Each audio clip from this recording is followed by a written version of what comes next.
Ye, formerly known as Kanye West, has been up to some very strange things recently, from wearing a variety of creepy masks to sporting a bizarre new haircut that people are speculating was cut by one of his children. An LA judge on Monday approved Kanye's request to legally change his name from Kanye Omari West to just Ye, no middle name or last name even, just Ye. Judge Michelle Williams Court said in court documents, "There being no objections, the petition for change of name is granted." And within the petition, Ye had cited personal reasons for the name change after previously announcing his intentions to change his name back in 2018. Not too long after news broke of Ye's name change, photos of him wearing strange prosthetic masks started to pop up on every news outlet. One was described as looking like a Caucasian woman, which he wore for his cab ride out to the JFK airport in New York. He had changed out of his cloth mask to put on the Halloween costume, but I hope he removed this mask before entering the airport, otherwise he probably would have had a lot of issues with security. This is actually the second time in the last few days that he was spotted wearing a Halloween-type mask instead of the traditional cloth mask. I mean, this pale greenish-blue mask that he was wearing happened while he was in Italy over the weekend, but it's definitely less scary than the first one. Just the other day, he was strangely photographed in a McDonald's in Sweden and shocked fans when he showed off his new haircut. And of course, social media had a lot to say about it. However, it might not all be that bad. The hardcore fans showed up to leave comments praising Ye for his new look, with one predicting a possible trend even happening here and commenting on the photo, "Watch people start cutting their hair like this now." Although Ye is definitely known for trying to start new trends, I feel like there is a much funnier reason for his hair looking like this, such as the reason that one comment suggested when they said, "Kanye let his kids cut his hair again." And even if this was done on purpose and Ye gives a meaning behind it, I still can't unsee the potential option of North cutting his hair while he's trying to sleep. And because he's Ye, you know that he would just try to pass that off as some sort of fashion statement. The reveal of this new haircut came after he was spotted by the paparazzi wearing those rubber masks on both sides of the Atlantic. So of course, many fans began speculating that he was simply using the mask to cover up his haircut, or because he probably just wanted to travel incognito, but unfortunately that didn't really pan out that well for him. This isn't his first attempt either at trying to wear a full face mask while traveling or attending events. Back in July, he attended a Balenciaga show and he wore a full face mask that appeared to combine the Harley-Davidson logo with a panther mixed in. Then of course you had the variety of full face masks that he wore for his Donda album listening parties. And I believe that most people who look at Ye doing things they would never do automatically assume, well, that man must have lost his mind. But to be real, his life just isn't normal to begin with, so of course he's going to be doing things that make him look like he's lost his mind. I mean, to him, he believes that he's a genius, and judging from the numbers, a lot of other people also believe that. Ye, formerly known as Kanye West, has been spotted meeting in New York City with Donald Trump's former lawyer, Michael Cohen. However, he did the entire hangout session while still wearing that prosthetic mask. This is the second time meeting with the man that was dubbed the Fixer during his time with Trump, leading many to believe that Kanye, Ye, could be attempting to make another run for the US presidency. So if you don't know, Cohen was the vice president of the Trump Organization and the personal counsel to Trump, and like I said, was often described by the media as Trump's fixer.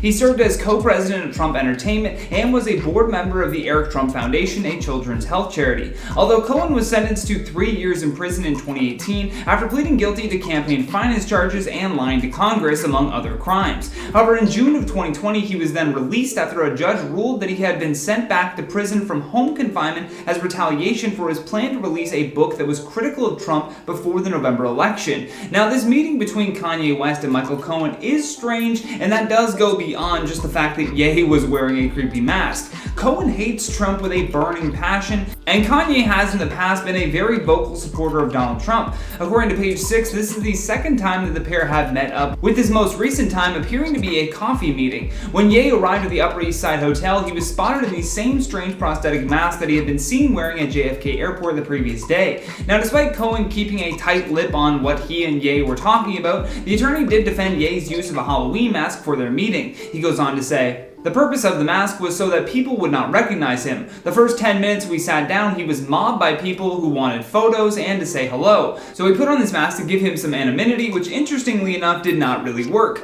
The first meeting between these two happened while Kim Kardashian was hosting Saturday Night Live, but in that first meeting, Ye chose to not wear a prosthetic mask. However, the person that should probably be wearing a mask while he's out and about is Michael Cohen. Cohen is under house arrest after serving time for tax fraud in line to Congress, like I mentioned earlier, and previously he got himself into some trouble after he was spotted dining out at a fancy French restaurant without getting permission from the Bureau of Prisons. Right now, it's unclear if he got approval for these multiple Kanye meetings, though. He was released due to concerns of COVID-19, but he was supposed to not be leaving his Manhattan apartment until his sentence was completed. Ron Torreson, who is the CEO of 5WPR, told Page 6 that Kanye seemed to be very calm for this meeting and was so confident with his mask that he walked around with no security. He then went on to say, "There was no security, he was just wandering the streets with the mask. He was a pleasant guy. He and Michael Cohen were talking about real estate." And according to Cohen, he has 33 days left on his sentence, and in telling the press this, he added that they have allowed him to leave his home during certain hours on specific days. Keep in mind that earlier quote, though, about them only discussing real estate came from the head of a PR agency. It's very possible that Ye is planning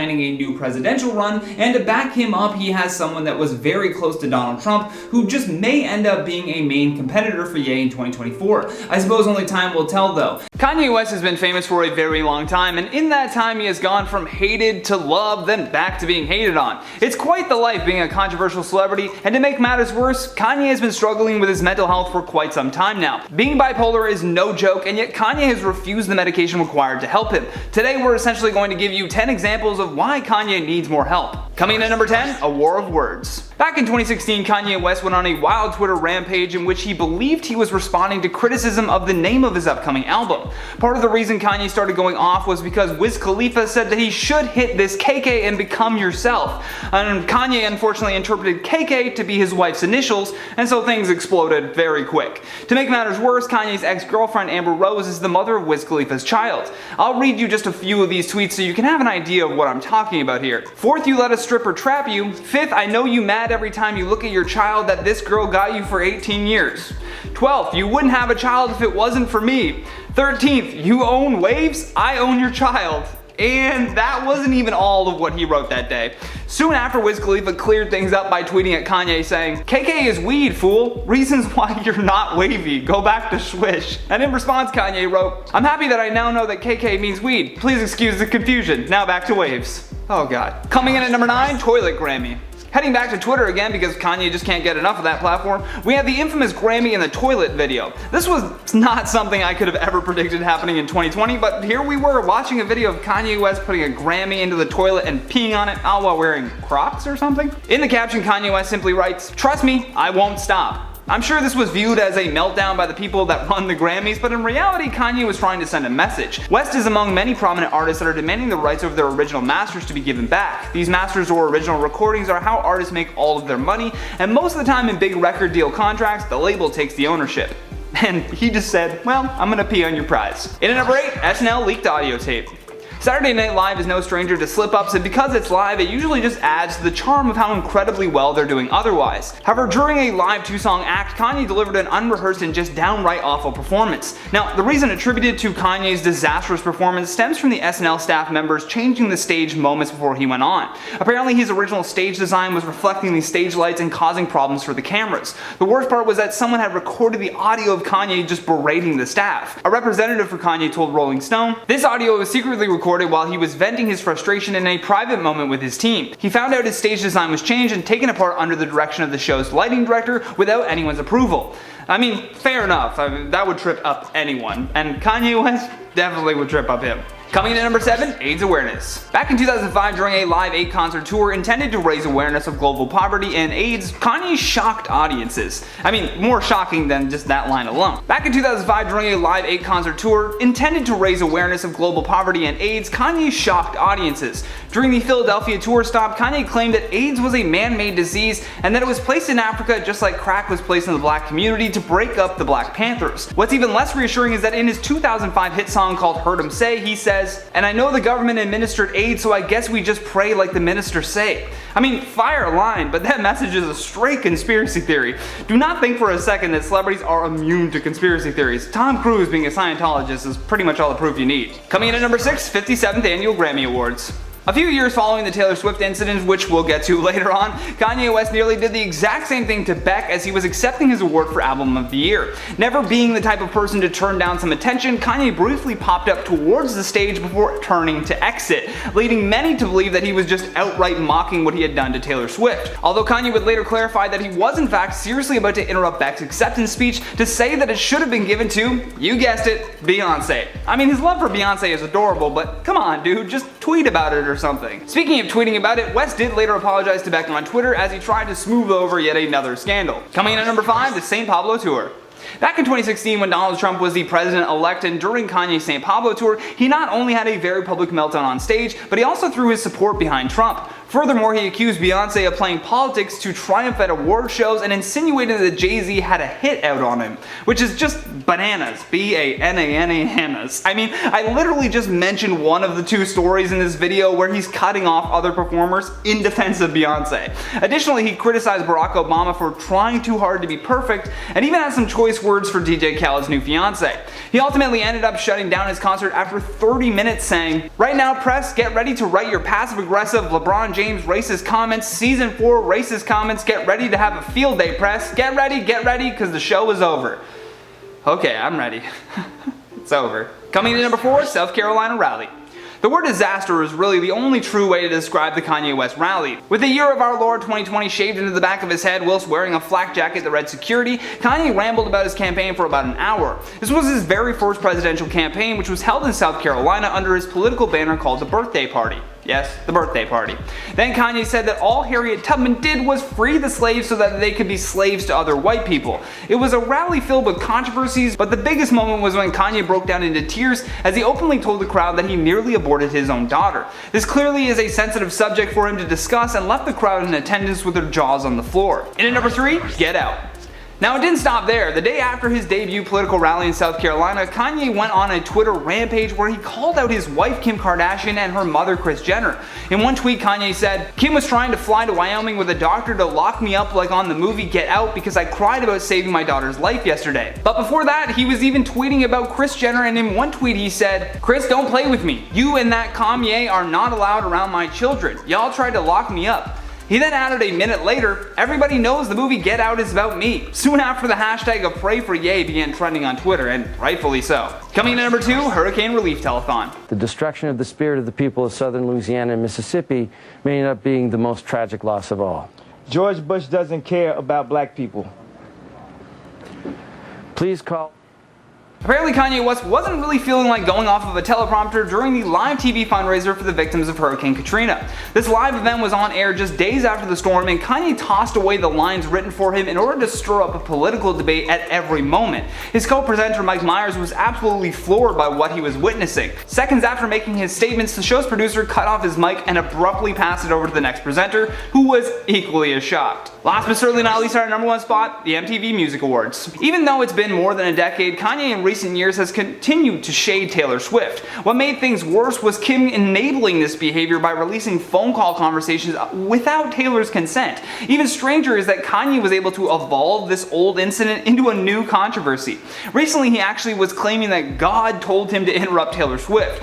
To refresh your memory of the original event, allow me to cover some of the key details. This bizarre interaction took place at the start of the night when a 19-year-old Taylor Swift was accepting the award for Best Female Video. However, as she was giving her acceptance speech, we all watched a drunken Kanye run onto the stage. He then proceeded to grab the mic from Taylor and said, "Now Taylor, I'm really happy for you, I'm gonna let you finish, but Beyonce had one of the best videos of all time. One of the best videos of all time."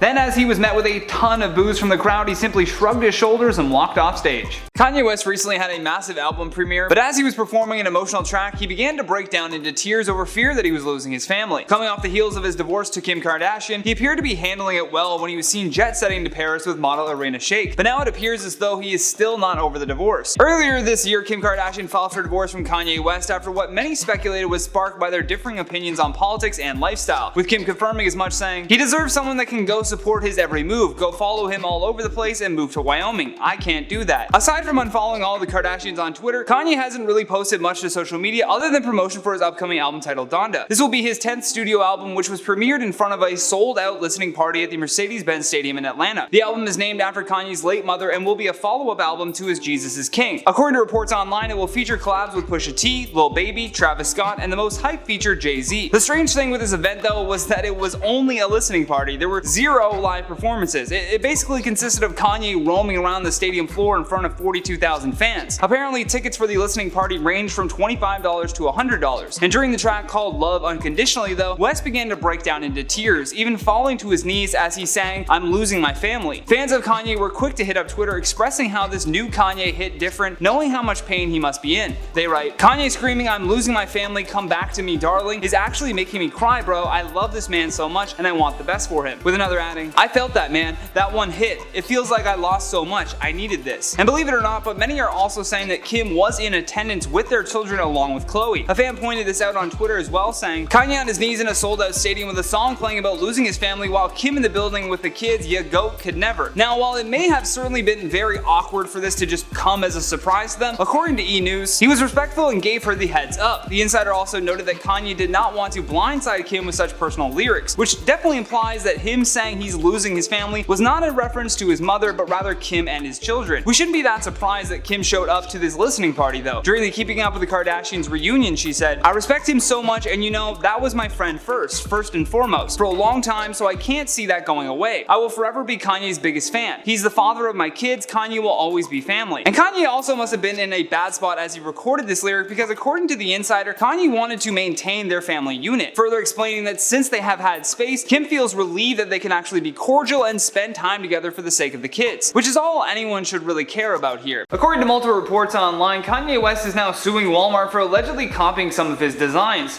The rapper is now directly accusing the massive chain store of ripping off his sneakers and reselling them for much less. So as I mentioned, Kanye West is suing Walmart for allegedly selling a knockoff version of his very well-known foam shoe design, and the similarities are quite obvious to say the least. According to brand new legal documents first obtained by TMZ, Kanye and his company Yeezy are claiming that this move by Walmart is tricking people into buying a fake version of his shoes. Although they already have a pretty poor rating on Walmart's website to begin with, Kanye is most likely going after them to set a precedent that he should not be messed with. On the website, the shoes are listed at $24.49 and are branded as Dayful men's, women's, kids, summer beach shoes, foam runner, anti-slipper sandals. What a mouthful that is.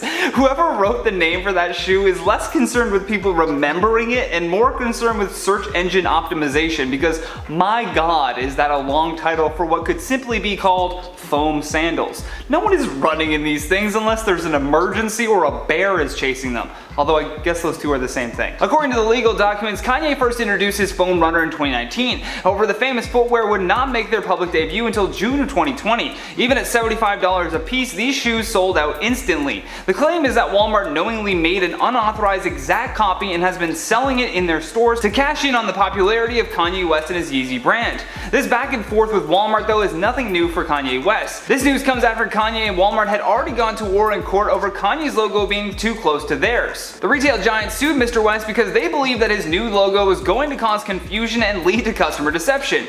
Oh, really? You mean like that thing that you're doing right now with his shoes? Yeah, this doesn't feel like revenge at all, Walmart. In a letter given to CNN put forward by Walmart, the company claimed that they had communicated with West's apparel brand twice last year in July and August, and again in January, February, and March of this year. The letter says, "To date, we have not received any conclusive information from Yeezy regarding the planned use or any cooperation from Yeezy in order to find common ground," adding, "Walmart believes the logo design depicted in the Yeezy application is confusingly similar to Walmart's well-known Spark logo design." And according to TMZ, Kanye's team is claiming that they had sent a legal warning to Walmart to pull these shoes from their online store, but when they failed to do so, Kanye and Yeezy sued them for major damages. In a recent response to the lawsuit, a spokesperson for Walmart said, "The product referenced in the complaint is not sold by Walmart, but rather by third-party marketplace sellers. We take allegations like this seriously and are reviewing the claim. We will respond in court as appropriate after we have been served with the complaint." Either way, I don't think this little war between Kanye and Walmart is over just yet. Despite despite them blaming a third party for the shoe, you know Kanye isn't going to let this one go.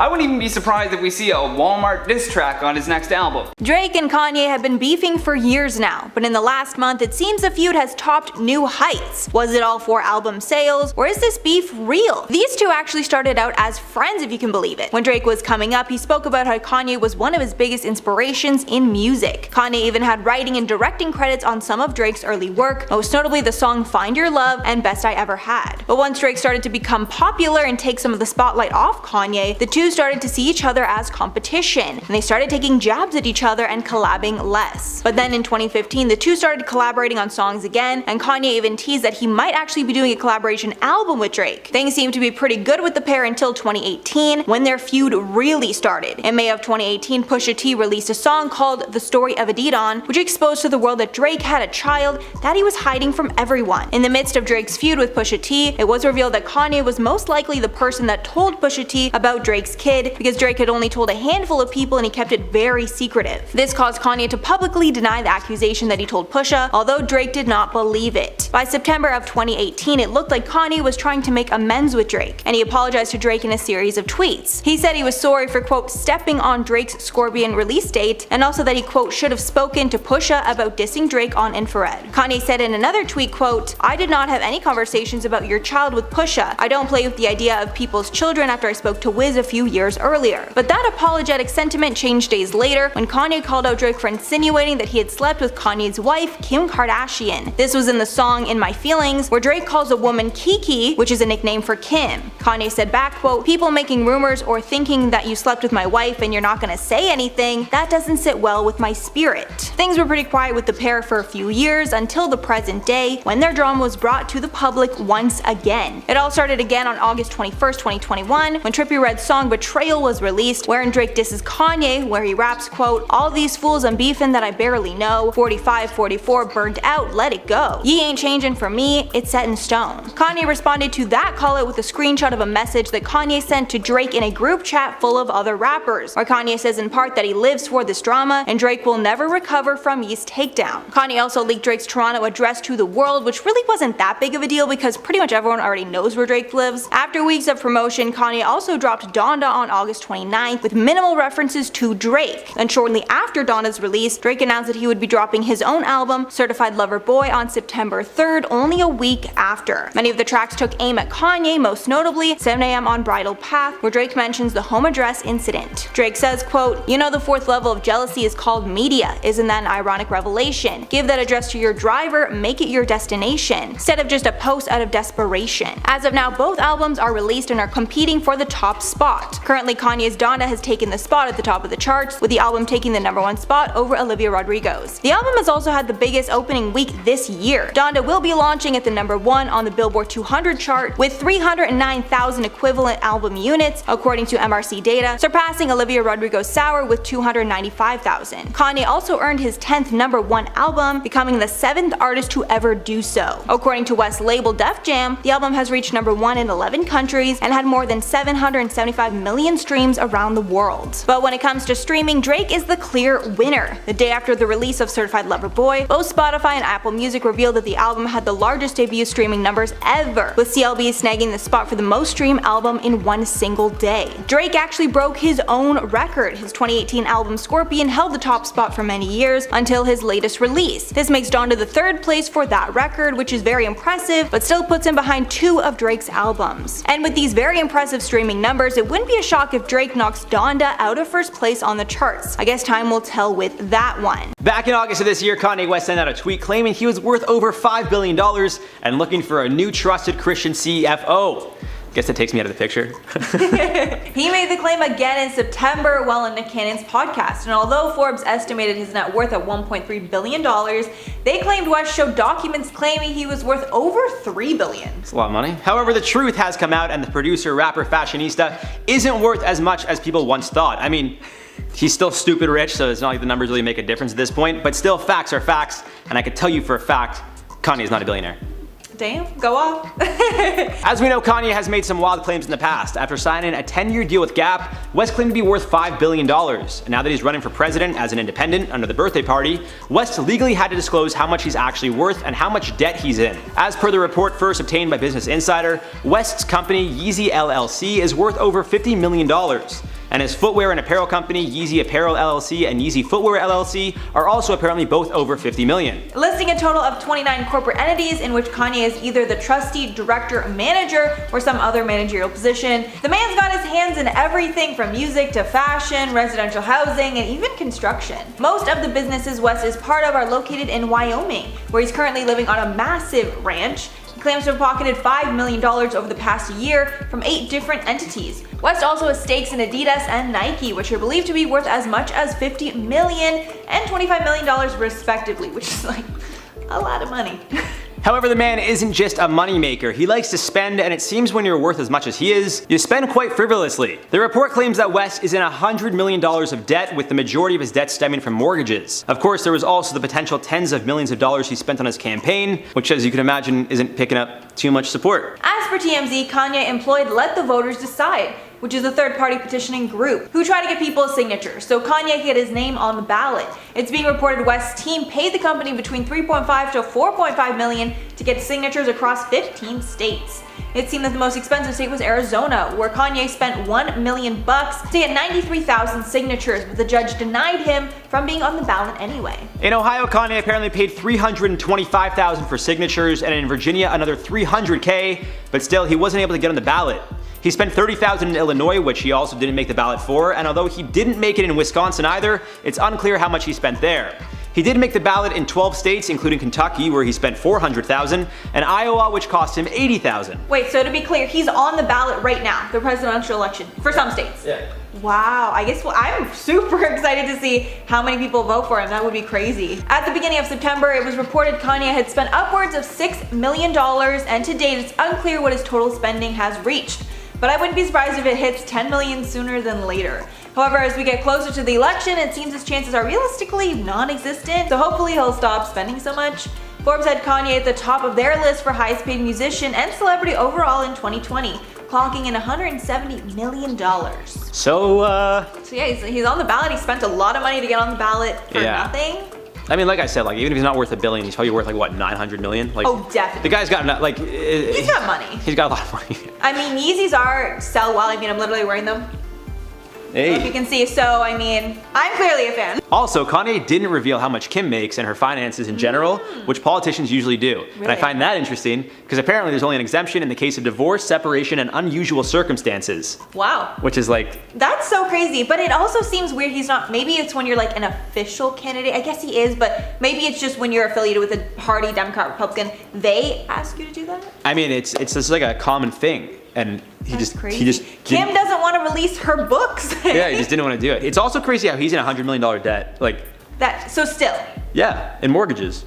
Oh well, my god. Not just mortgages, but it said majority of the debt is in mortgages. I think either way, the guy still has tons of money. He's not going broke anytime soon, hopefully. And I think if he would, Kim would bail him out. Right? Yeah, like that. Have to, so. That family has too much money. Like no one's going broke anytime soon. All of them together just have I'm sure they'd help each other out. They're so rich. They're fine. They're not worried. Every Kanye West fan is patiently waiting for the release of Donda. This album will be Kanye's 10th, and it's been teased by Kanye for over a year. The album is dedicated to Kanye's late mother, Donda West, and the album will have themes of loss and love for her, as well as for his own family following Kanye's recent divorce news. The album was first teased in March of 2020 by Pusha T. The rapper said that he and Kanye were supposed to start working on Kanye's latest project, but because of the coronavirus, their studio sessions had been put on hold. Then around July of 2020, Kanye started seriously teasing the album yet again, even revealing the album was to be named Donda and sharing the track list. The release date at that point was July 24th of 2020, but of course this did not happen. Kanye brought back the hype around the project on July 18th of this year when he hosted a small listening party for the album in Vegas. The big reveal for the project was set to be July 22nd, after Kanye was set to hold a huge listening party for the release at Atlanta's Mercedes-Benz Stadium. This event did go as planned, but the album was not released that night. Instead, it was exposed that Kanye decided the album was not finished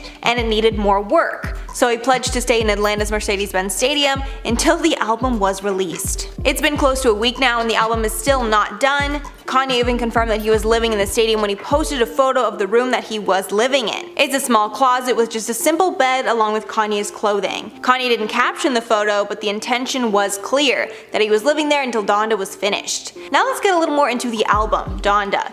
It's been speculated that the main themes of the album are going to be surrounding Kanye's current divorce from Kim Kardashian, whom he shares 4 children with. And some of the lyrics prove this. On one song, Kanye raps, quote, "Tell the assassins I escaped from Calabasas," saying on another track, quote, "I'm losing my family." Apparently another song also starts with North, West's daughter, pleading with him to stay home. The album also seems to have some religious influence from his last project as well. But it's clear that the album has been an emotional roller coaster for Kanye. This was made clear at the Atlanta listening event when Kanye broke down crying after rapping about losing his family.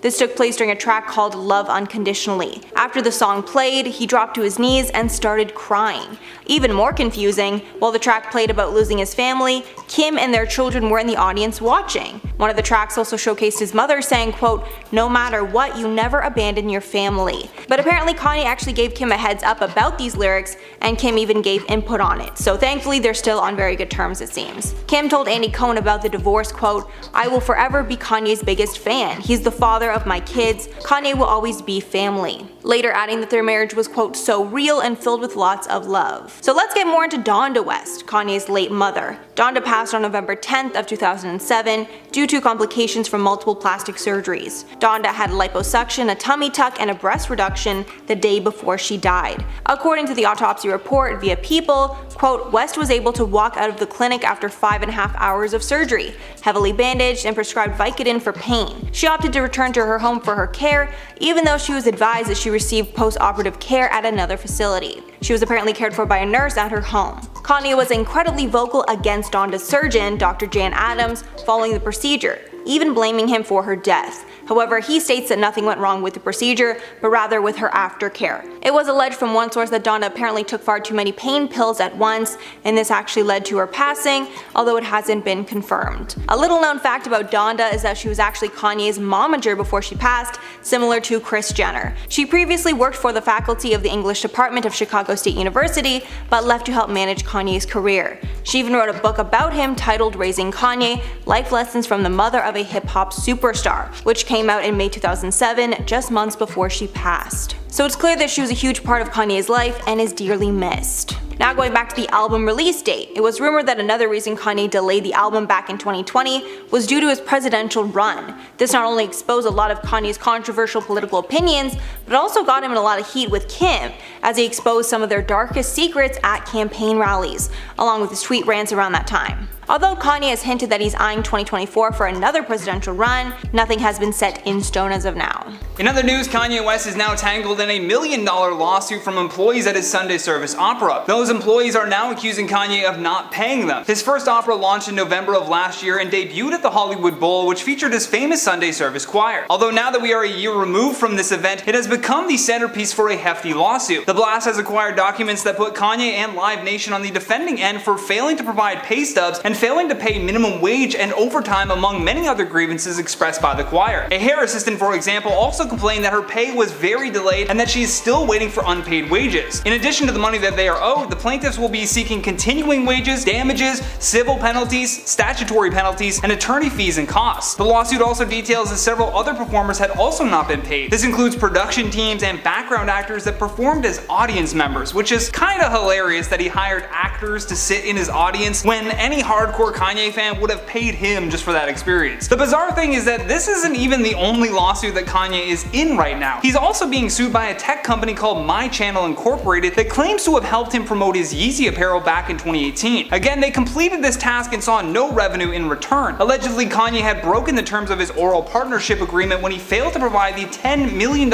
investment that he initially had promised, as well as the $7 million that he owed the My Channel team for their work with his Yeezy brand. Kanye West and the Kardashian family appeared to be a match made in celebrity heaven. Although as soon as Mr. West tried to make a run for the Oval Office, he made everyone very worried, including his wife, who after watching that epic breakdown of Kanye's actually tried to have him committed. If Donald J. Trump is the new bar for what it takes to become the president of the United States, then I would have to say that Kanye is about right on par. On Monday evening, Kanye went on a Twitter rampage and was tweeting at 10 times the rate than any normal person would. This all began 24 hours after his bizarre and incoherent campaign rally in South Carolina. During his rally, there was one big moment that I didn't really expand upon in my last video. Kanye broke down when speaking about abortion because his mother almost decided to do that to him. And then Kanye shared that he almost did the same thing when Kim Kardashian was pregnant. This chain of untreated trauma caused the rapper to break down into an even more incoherent and emotional state. He then began repeating that he almost killed his daughter, which is in reference to him asking Kim to have an abortion. I know a lot of people were confused by that. The crowd then chimed in saying, "But you didn't." However, even with the full support of his audience, it took a while for him to recover from this moment. Although that's all it took for the media to prove that he is clearly not stable enough to be a sitting US president. This also prompted Kim to try and help her husband, and unfortunately Kanye just didn't want the help. He instead began tweeting stuff like, "Kim was trying to fly to Wyoming with a doctor to lock me up like on the movie Get Out because I cried about saving my daughter's life yesterday." Yes, he just compared his wife trying to help him to being in the movie Get Out by Jordan Peele. Great movie, by the way, but nonetheless, crazy statement. The Twitter rant didn't stop there though. He also said, "I put my life on my God that North's mom would never photograph her doing Playboy, and that's on God. I'm at the ranch, come and get me?" He then followed up that tweet with, "Everybody knows the movie Get Out is about me." Did he just watch this movie? Okay, either Kanye knows something about the Kardashians that we don't, or he has genuinely been off his medication for so long that we are witnessing a bipolar episode on a grand scale. Back in 2016, when Kanye experienced a similar breakdown, TMZ learned that there had been an erratic pattern in the medication that he was taking. In 2018, he told TMZ in their office that the reason he had this breakdown was due to him getting hooked on opioids after he had liposuction. Apparently, he was so worried that the tabloids would make fun of his weight that he went and got liposuction done. Although to deal with the pain, he was then prescribed these painkillers. After his team told him that he shouldn't be taking those, he stopped completely, but then just ended up in the hospital, which resulted in being prescribed more medication. I think he said he was taking like 2 pills a day, and then when he left the hospital, he was taking like 7 pills a day. So it's clear that Kanye has just popped so many pills that his brain just is chemically unbalanced right now, and anytime he ingests something, it just sends him into chaos. Although this also instilled an inherent fear in Kanye that any pills he takes are bad for him. So when it comes to his bipolar medication, where maybe he's supposed to take 3 pills a day, he might do 1 a week, if that. Now, just going back to his tweets for a second here, you gotta start to wonder if the Kardashians are going to want to separate themselves from him if he continues to refuse help. Because as much as Kim wants to help him, the decision to go to treatment has to be of his own volition. Kanye also targeted Kris Jenner in a tweet where he said, "Kris, don't play with me. You and that Kanye are not allowed around my children. Y'all tried to lock me up." So perhaps Kim flying out to help Kanye came from an angry phone call from her mother. Just a thought.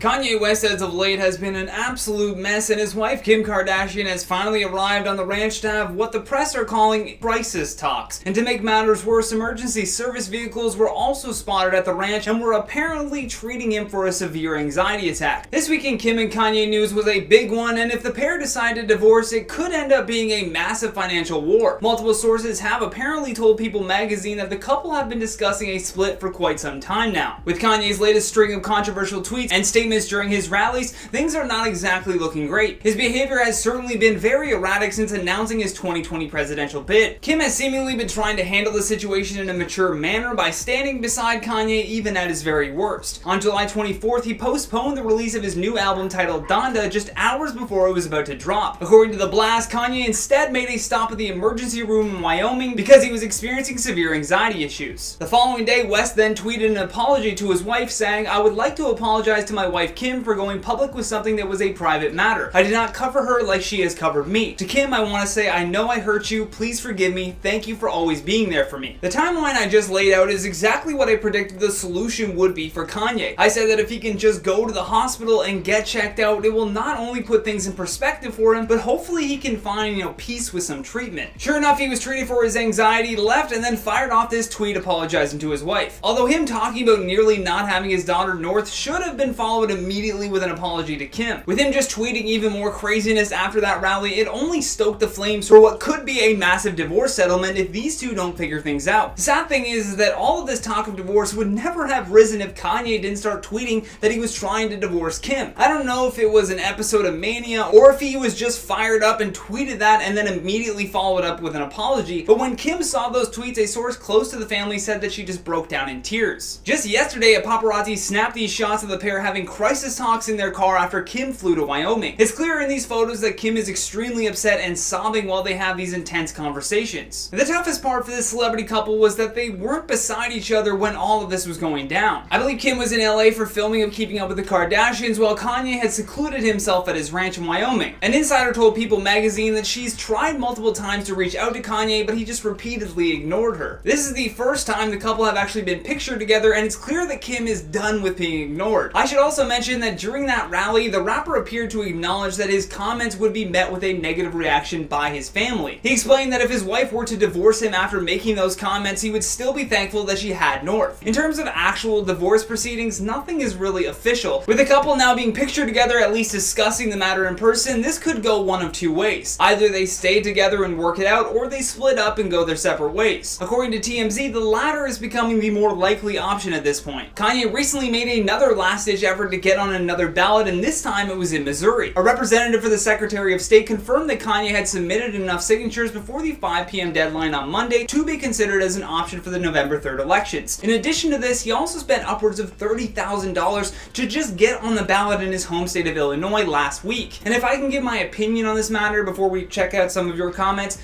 I really don't think continuing down this path of the presidency is going to be wise for his wallet or his mental health. After Kanye checked into the hospital, he returned to his ranch accompanied by an ambulance, but the bizarre thing is that he also invited 4 members of the paparazzi inside of his home. TMZ was told that they waited 2 hours before he emerged and said that he wanted them to be present in order to control the narrative. Although I'm not sure what angle that he was going with here because it all looks pretty bad and the photos are just proof of that. A source close to Kanye and with direct knowledge told the press that he was overwhelmed with the amount of people around him at the ranch, and that's why his team ultimately ended up calling an ambulance. EMTs then checked his vitals, heart rate, and blood pressure before determining that he was not in any danger of a panic attack. After the ambulance left his property, another photo was taken showing him riding away on an ATV. So really, a lot of this is still up in the air, and with this story still developing, we will do our very best to keep you informed on the matter. Kanye West just pissed off the internet because during an appearance on TMZ, he suggested that African American slavery was a choice.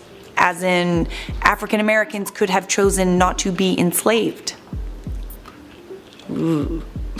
That's not good. These comments are only the latest in a long tirade of controversial comments the rapper has made over the last few days. Part of me missed Kanye West on social media and another part of me really didn't. So here's the deal. In case you didn't know, Africans were taken from Africa and forcibly brought to the United States during the 17th, 18th, and 19th centuries. They were sold into the slave trade. This went on for an extremely long time. They were imprisoned and forced to do all manners of slave labor, and they also weren't allowed to run away. Well, Kanye West thought it would be a great idea to state that slavery and the fact that it went on for 400 years sounds like a choice. You know, cause African Americans weren't shackled and shot if they chose to run away from their masters.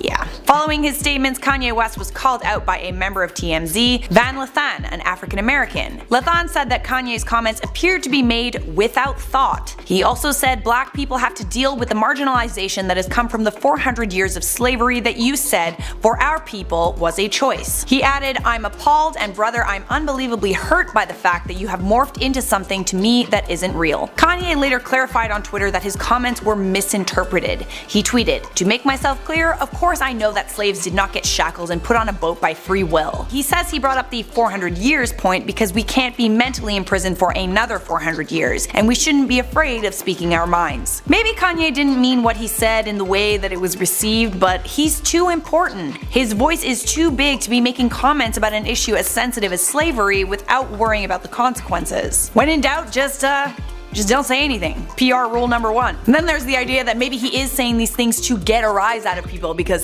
surprise, surprise, Kanye's releasing new music. Of course, Kanye's comments were not received well on social media. West also recently made headlines for voicing his support of President Trump by wearing a Make America Great Again hat. He also said that both he and Trump have dragon's blood, which I have to admit provokes a very funny image in my brain. Kanye West recently sat down with Nick Cannon, who as of late has had his own issues with the general public, and on the show they covered a lot of ground. Kanye talks about everything from his journey to becoming part owner of Gap, and he goes into detail about how a higher power told him to interrupt Taylor Swift at the VMAs. Make sure you got some carpet cleaner nearby, folks, cause we're about to spill some tea. I've officially become your Kanye correspondent on this channel, and man, do we ever have some yay tea for you all to enjoy. I mentioned in my previous video that the whole Kanye West and Taylor Swift incident at the VMAs happened 10 years ago, and I was wrong, by the way. This incident took place on September 13th, 2009, which means it's almost been 11 years at this point. Yet even though it's been more than a decade, Kanye continues to shade Taylor along with his wife, doing illegal things like releasing phone call conversations without the other person's consent. Now this story has gotten even crazier, with Kanye actually claiming that God told him to interrupt Taylor Swift. To refresh your memory of the event, allow me to cover some of the key details. This bizarre interaction took place at the start of the night when a 19-year-old Taylor Swift was accepting the award for Best Female Video. However, as she was giving her acceptance speech, we all watched a drunken Kanye run onto the stage. He then proceeded to grab the mic from Taylor and said this. Yo, Taylor, I'm really happy for you. I'm gonna let you finish. But Beyonce had one of the best videos of all time. Now before we get into more of the details of what Kanye attributed to this event, let's check with Taylor, shall we? Swift offered up more of her own insights of the incident when she shared a diary entry about that night in the deluxe edition of her 2019 album called Lover. In the entry she writes, the things that can change in a week. Let's just say if you had told me that Kanye West would have been the #1 focus of my week, the media, and my part in the VMAs, I would have looked at you cross-eyed. If you had have told me that I would win the award I was nominated for, I wouldn't have believed you. And if you had have told me that one of the biggest stars in music was going to jump on stage and announce that he thought I shouldn't have won on live television, I would have said that stuff doesn't really happen in real life. Well, apparently it does. So from Taylor's perspective, God was not giving her any heads up that this was going to happen. I mean, it seems like God has a bizarre sense of humor, or maybe Kanye is still making excuses for this. While appearing on Nick Cannon's podcast called Cannon's Class, Kanye West had this to say. Other than this information, and we have this right now, so that means he wants me to say this now. If God didn't want me to run on stage and say Beyonce had the best video, he would have sat me in the front row. Kanye said that if God didn't want him to interrupt Taylor, he would have been sitting in the back, he wouldn't have made her the first award, and they wouldn't have made it so ridiculous. For which Kanye clarified by saying that it was ridiculous because he had never heard of Taylor Swift before, adding that he truly believed Beyonce had one of the best videos of all time. He does however put some of the blame for this incident on the fact that he was drinking a lot of Hennessy, which I never realized was a side effect. Warning, if you drink Hennessy, you may jump on stage at an award show and embarrass yourself. Actually, come to think of it, they should just have that on every bottle of alcohol. Just in case Kanye gets his hands on it. Kanye also noted though that the only reason he was drinking was because he didn't want to go to the award show and believed that it was all a setup, which is a little bit paranoid to begin with, and no one at the event even coerced him to do this. It was all just him. It doesn't matter if a higher power actually told Kanye to do this or not. After these events took place, it sparked this never-ending feud in the music industry, with Kanye further stoking those flames when he released his song titled Famous in 2016, which was all about how Taylor Swift should be grateful because he made her famous. He then claimed that she gave him permission to use her name in the lyrics, but after we all heard the phone call, we realized that he left a lot of information out on that phone call. After Kanye was hospitalized in 2016, he turned to the Bible for more guidance, which is why we've witnessed Mr. West excusing his own actions by claiming that God had been guiding him this whole time. He also mentions this moment of him coming to God during the Nick Cannon podcast. More specifically, he said, "God brought me to my knees multiple times. The first time that I was put into the hospital in 2016, I actually started reading the Bible. That was part of what God hit me with. You know, God has a calling on all of us and he uses us in different ways." That's a weird way for God to use you, bro. That's all I'm saying. That's a weird way for him to use you. Seems a little petty. Maybe God's just not a Taylor Swift fan. Have we ever thought of that? Now that Kim and Kanye are getting a divorce, people online are sad and claiming that love is dead. And I can't lie, I am one of those people. But we also have to remember just how difficult Kanye was for the family to handle and how much pain that Kanye put Kim and his family through. Starting off at number 10, we have Kim's pregnancy secret. One of the worst and most shocking things that Kanye has done to Kim was revealing that Kim almost decided to abort North before she was born. At a campaign rally, Kanye broke down in tears talking about it, saying to a crowd of people, quote, "She had the pills in her hand. My girlfriend called me screaming, crying. I'm a rapper, and she said I'm pregnant. she was crying, with Kanye then adding, quote, "I almost killed my daughter." And of course this was an extremely private secret that Kim never wanted out, especially when North gets older and will learn that her father said those things. After the outburst, sources told the press that Kim was obviously not happy, with sources telling The Sun, quote, "Kanye's friends and family are concerned about him. They have seen this erratic behavior before and ultimately fear a breakdown. They can only describe Kanye's current situation as a ticking time bomb." And at number 9, Kanye cheating rumors. After the news broke that Kanye and Kim were most likely getting a divorce, some influencers came out of the woodwork claiming that Kanye was cheating on Kim for years with men. One TikToker, Ava Louise, claimed that she knew that Kanye had cheated with a male beauty guru, which was later rumored to be Jeffree Star, of all people, a competitor and friend of Kim's, which obviously mortified the family. That rumor was denied by Jeffree in a YouTube video that he uploaded, but it didn't stop people from continuing to speculate. Then another male beauty guru, Cole Kerrigan, came out on his TikTok claiming that he was the one that hooked up with Kanye, saying that after meeting him at a party, Kanye's bodyguard got into contact with Cole and arranged for them to hook up at a hotel. Cole and Ava are now being sued, but Cole doesn't seem to be backing down on his claims, so more could potentially come out from him that exposes Kanye further. Also make sure to subscribe if you want to see that. And at number 8, comments on slavery. Obviously Kanye has made tons of controversial comments over the years, but none were as bad as when he spoke about slavery. In an interview he did with TMZ at the time he was having many public outbursts, he sparked tons of criticism when he claimed that slavery was a choice, even getting backlash from one of the people in TMZ's office. Kanye later revealed on his album that Kim was so mad about his comments that she broke down in tears. On the song Wouldn't Leave, he rapped, quote, "My wife Colin scream and say we about to lose it all. Had to calm her down cause she couldn't breathe. Told her she could leave me now but she wouldn't leave." And Kim confirmed all that on ET, where she said, quote, "Did I cry about it? Did I fight about it? Yeah," she said, "that's not stuff we put on social media." And at number 7, trashing Kim's style. If you guys watch Keeping Up, then you know there's one episode back when Kim and Kanye started dating where Kanye completely revamped Kim's closet. And by revamped, I mean told her her style was terrible and literally threw out most of her clothes. And at that time, it didn't seem like Kim minded too much and she seemed to shrug it off. She even credits Kanye for reinventing her look and making her more notable in the fashion world. But since Kim is so obsessed with her style and image as a whole, I'm sure getting told that her fashion sense was awful on her own TV show,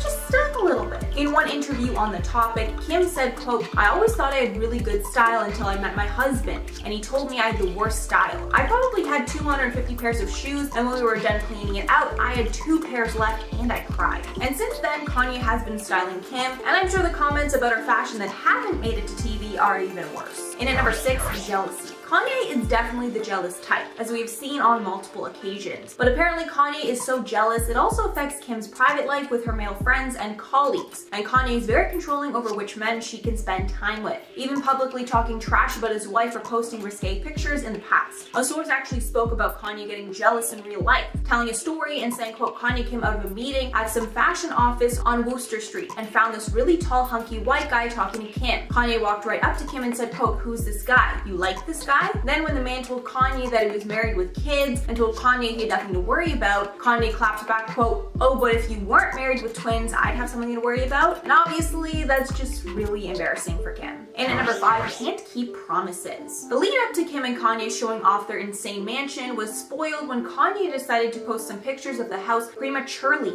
without Kim's approval. And if you've seen the house, you know it's a little more than odd, especially with no context around it. So after Kanye tweeted out some pictures of the house, he started to get roasted online, with people joking about how empty the house was and how it looked like a glorified jail or something. In response to all the negative criticism, Kim replied back to the tweet on social media, saying, quote, "Babe, we had a rule not to show our home on social media." And I'm sure this isn't the first time Kanye spoiled a surprise and embarrassed the couple as a result. And at number 4, Kylie's Puma deal. Back when Yeezy was first coming up as a shoe brand, Kanye put Kylie in his promotional campaign. But things got a little complicated when Kylie was asked to collaborate with Puma on her own shoe line, not only hurting the promotional materials for Yeezy, but also helping one of Kanye's biggest competitors. In an episode of Keeping Up with the Kardashians, Kim said, quote, "Kanye had Kylie walk in his first 2 Adidas shows. He He really believed in her as part of his brand. I feel like this was a conflict of interest. Kylie ended up getting a 7-figure deal with Puma, but lost the respect of Kanye along the way. Before the deal was finished, Kanye tweeted out, quote, 1000% there will never be a Kylie Puma anything. That's on my family. 1000% Kylie is on Yeezy team. Then adding in another tweet, quote,